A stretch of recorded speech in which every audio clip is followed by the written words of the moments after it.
Long touch the OK key to turn on the guideline. Long touch the OK key again to turn off the guideline.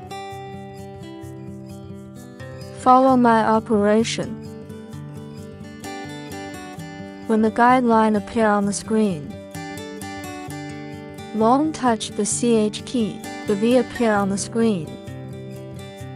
Touch the plus and minus key to adjust the height of the guideline. Touch the CH key, the H appear on the screen. Touch the plus and minus key to move the guideline to the left or right.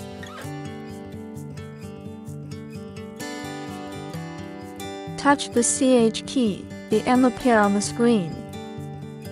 Touch the plus and minus key to adjust the width of the guideline. Touch the CH key, the V appear on the screen. The letters disappear automatically after a few seconds.